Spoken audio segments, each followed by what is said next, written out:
Welcome to Race Day. I'm Tiffany, Elias with Jeff Commings. We are on the pool deck for the last time here at the USA Nationals. The Pan Pac team has been announced, but let's go ahead and talk about tonight's finals. We saw some distance events. We saw Michael Phelps and Ryan Lochte go head-to-head. That was probably one of the highlights of the entire meet. Yeah. But let's start from the beginning with the women's 1500, missing obviously the key player, Katie Ledecky. Why do you think she decided not to swim the 15 after breaking the world record in the 400? Well, I think she didn't need to, obviously. They didn't pick the Pan Pac team based on the 1500, so she didn't have to swim it. Even though it's weird because they are going to have a women's 1500 in Australia, so it's kind of weird that they didn't pick a squad. But I would imagine she's going to swim the 1500 there. You know, she's raced enough this weekend. I saw her doing a workout in between sessions today. She did about 4,900, so she got in a good workout. Yeah, never stops for Katie. So winning the 1500 was Katie Campbell and Danielle Valley for second. Interesting, we haven't heard much of those names.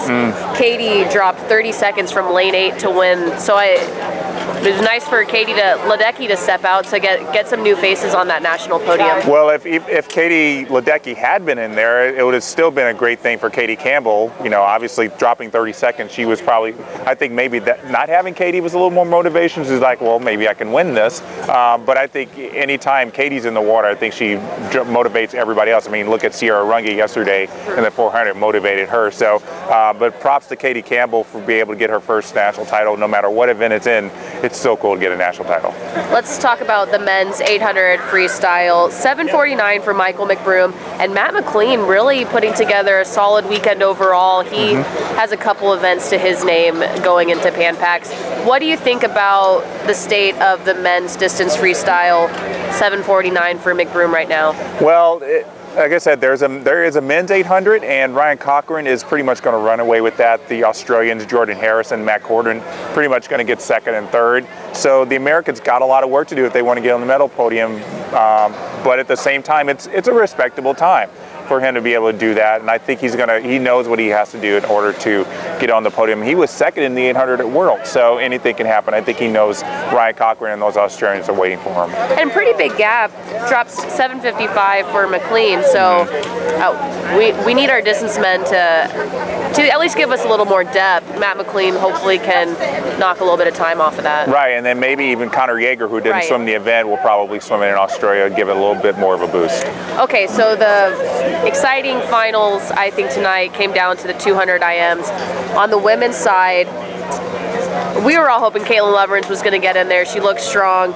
Melanie Margalis, though, with a phenomenal 200 IM, 210. She was followed by Maya Dorado and Caitlin Leverins for third. Melanie looked amazing, and after on that podium stand, she was still in shock. She punched her ticket. What do you think about her really dominating that last 50 to just seal the win? Well, you know, as I told her in the mix zone during the interview, I said, you know, Caitlin Leverins is known for catching everybody on breaststroke, and she didn't catch you. So what were you thinking about on that freestyle? It was like, just go. And you know, it had to be very motivating to know that she was putting in a great race. She's been having a great meet after a great NCAA, so this was just kind of the icing on the cake for her. Well, and on the men's side, it was a veteran race from start to finish.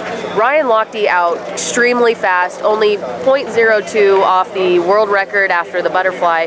He said he didn't intend to go out that fast, but I'm sure he did. Yeah. And I thought it was interesting that Michael Phelps was able to see where Ryan was at on the scoreboard while he was swimming. But when we were watching the race together, we didn't think Michael was going to have as much closing speed as he did given where he's been this season. He had the fastest 50 free split in that IM. Yeah, it really showed. I mean, yeah, he was so far behind Ryan Lochte that I thought, you know, maybe even Connor Dwyer was going to be able to track Michael down, knowing that Michael hasn't been putting in the training that Connor has. But Michael just took off and just really almost caught Ryan, you know, lost by 5/100ths of a second. And I think this says a lot about what Michael should be doing. And he said it in the interviews. He said, maybe I should start doing 200s. I think he's got those years and years and years of grinding out those yards. I think he's got the endurance, and he never really has had the speed. He's been lucky, not lucky. He's just been very talented in the 100 fly, enough to win gold medals. But when it comes down to like 100 frees, 100 backs, I think it's not easy coming off retirement and being able to jump into those right away. Yeah, I just think it's so interesting that he said, I have the endurance this weekend, not the speed. That's not usually what you have after, maybe a year of training. All right, so men's 200 IM looking good now that we've got Lochte and Phelps back on top. Oh, Clary came in third.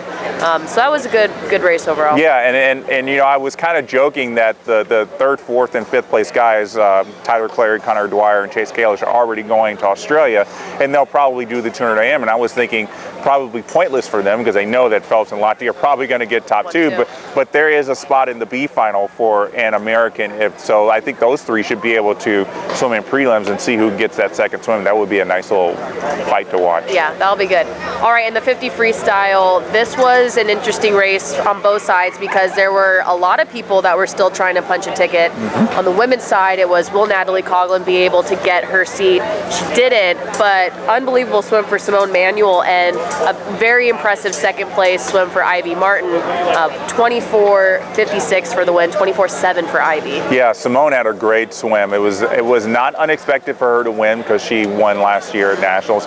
For Ivy to win, I guess we shouldn't be shocked. She's been really getting better and better and better each year at Wisconsin, and I guess the proof should have shown when she was in that 100. She had a great 100, not enough to be on the team, but a really good 100. And she actually, I think, is better at the 50. So this was was going to be a great event for her, and I kind of saw it in prelims too. And on the men's side, did you think Anthony Ervin was going to be able to beat Nathan Adrian? At about 30 meters, I thought so, because I don't know. I think Nathan's stroke rate is a little bit slower than it used to be. Mm-hmm. And so I thought, the way Anthony was cranking it, he wouldn't be able to, Nathan wouldn't be able to close on him and get the win. And it was just still a great swim for all of them. But, I'm not too surprised. Anthony's been kind of staying ahead of Nathan lately. So it's good for both of them that, they train together. They kind of know each other's strengths and weaknesses, but they're going to continue to make each other better in the 50. And eventually in 2016, they're going to make each other better in the 50. And hopefully they'll translate to Olympic medals for USA. Well, that's 21.5 for Tony. How do you think the men's freestyle sprint is looking going into Pan Pacs? Well, Anthony tied for third in the world, and I think he is the fastest among all the Pan Pac swimmers because Eamon Sullivan's out, and he was the fastest until he withdrew. So that brings a lot of hope. And then I know Nathan's going to be able to bring it in Pan Pacs. It will be an interesting race with the Aussies. They're always great sprint superpowers, but I think the Americans have got this settled, and it's still too early to say how it compares with the rest of the world because we're kind of looking at different sections, but when they all come together next year, I think that's going to be a really telling tale of where everything's going to head leading into 2016. All right, well, let's close up with swim of the meet. It's Katie Ledecky's. I almost have to say swim of the meet apart from Katie Ledecky's world record. Apart from Katie Ledecky's world record, it's Tom Shields. I mean, He put together an impressive 100 and 200 fly. He's always been having troubles with his long course swimming, just never being able to put together a great swim when it mattered, and he finally did. And I thought the 200 fly he was going to be going vertical, but he didn't. He stuck it out. To be able to swim like Michael Phelps in the 100 fly, kind of hold back a little bit and charge home, was just a great idea for him. And I'm really excited about where his future is going. I don't know if this is just, now that he's a post grad, he's been focusing more on long course swimming, and that's been helpful. But it was just a really surprising meet for me because I just kind of said Tom Shields is going to be an also ran here, and maybe by 2016 he'll get up there, but he's here now. And props to Tom and Dave Durden and all those guys at Cal for being able to get all the pieces together. Yeah, and I think everybody on the pool deck was really happy for Tom because he's been right there for so long, and he finally had his moment. Even Natalie said in her interview, she said she's so happy for him because he's been there so long and finally came on. Yeah. Well, it was a great meet. We're closing down here in Irvine. Make sure to go online. You can find complete meet results, analysis, interviews. Another Nationals down. Definitely look forward to our coverage of Pan Pacs coming up here. Jeff will be in Australia bringing you live coverage. See you later, everybody.